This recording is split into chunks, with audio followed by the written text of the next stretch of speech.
6 Ram 2500 Cummins turbo diesel 48RE. Customer complains, does not like to move when cold. Verified the complaint, gotta let it warm up about 5 minutes, and then it wants to move, but barely.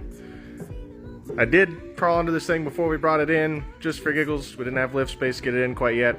It does have a single disc converter. I have a pretty good feeling that converter is going to be hurt. This thing has far more power output capacity than that converter is able to hold. But I do also wonder if we don't have a hung switch valve in the valve body. We will find out. Oh, that's freaking beautiful. I might have to eat a little bit of crow with this unit as far as saying that's not built completely to hold the power. They've got a decent foundation. I feel like did cheap out. It does have a single disc converter in it. That's not going to hold what this thing's trying to put out, what he's got fuel and air for. He does have an upgraded aftermarket turbo on there, and that coupled with a spicy tune on these things will push 550-ish, and that's more than a single disc should really be trusted with. Will it hold it? For a little bit, but generally not very long. Probably going to find a stock input shaft in there. That's definitely a gamble.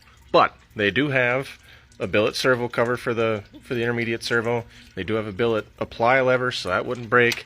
It does have a lot of play in it actually, so that band is probably smoked. That's about almost 3 times as much play as we should have.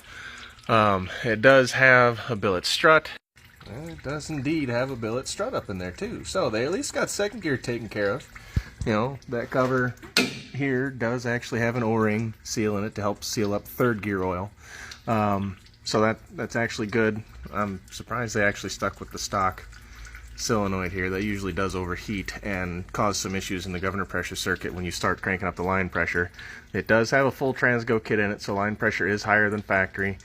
But part of why she doesn't want to move is that switch valve right there, which is responsible for converter charge pressure, is hung.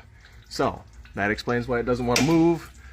This converter is guaranteed to be smoked. It does actually also have a billet flex plate, which is kind of handy. Save customer a few bucks. We'll get to reuse some of these parts and bring his bill down a little. But this thing definitely is not built for the kind of power that this truck is capable of.